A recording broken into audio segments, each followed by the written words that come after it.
Salut, c'est Mama Disney et aujourd'hui je prépare mon séjour du mois de septembre. Donc avec mon mari on a regardé il n'y a qu'une seule journée où on peut se libérer tous les deux, c'est le 27 septembre, donc on va aller qu'une seule journée. Ça tombe bien, c'est pendant la période des billets mini. Du coup qu'on va une seule journée, on va faire uniquement le parc Disneyland. Donc la veille on va venir, on a regardé, on a choisi l'Explorer. C'était l'hôtel au niveau rapport qualité-prix le plus intéressant.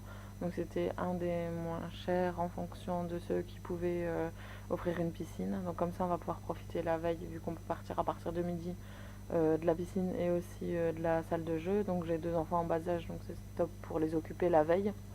Le soir on va profiter du Disney Village. Dans le Disney Village nous on aime bien le faire le jour avant ou le jour après le séjour.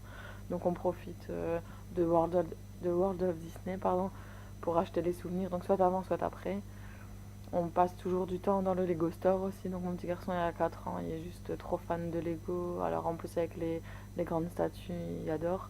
Souvent quand on reste au Disney Village, on mange au Annette's Dinner. Donc c'est spécialité d'hamburger, mes enfants ils adorent. Cette fois-ci on a envie d'essayer le café Mickey pour, pour que les enfants puissent voir les personnages. Enfin nous aussi on aime bien. C'est vraiment des moments agréables, chouettes à passer avec les personnages qui viennent autour de la table pendant qu'on mange. Alors je vais devoir appeler pour réserver parce que c'est vrai que là c'est plus difficile d'avoir des places. Chose suivante qu'on regarde avant de partir, c'est les manèges qui vont être en train d'être réparés. Donc là on a été voir, ça va, il n'y a que deux trois attractions pour le mois de septembre qui vont être en train de réparer. Ensuite, on va regarder le programme. Bon, ça, souvent, on l'a qu'une ou deux semaines avant. Donc ici, j'ai pas encore regardé.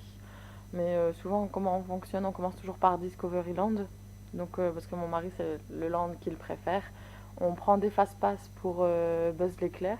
Parce que souvent, il y a pas mal de files. Généralement, quand il n'y a que 5 minutes, on y va direct. Quand il y a du monde, on prend un fast-pass.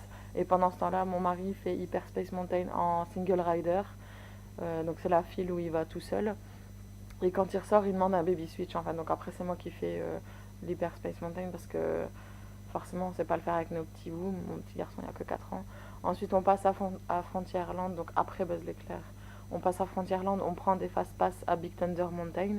Là, souvent, c'est pour plus tard, donc on a le temps. On va d'abord faire ensuite Fantasyland pour la plus petite et pour le petit garçon aussi.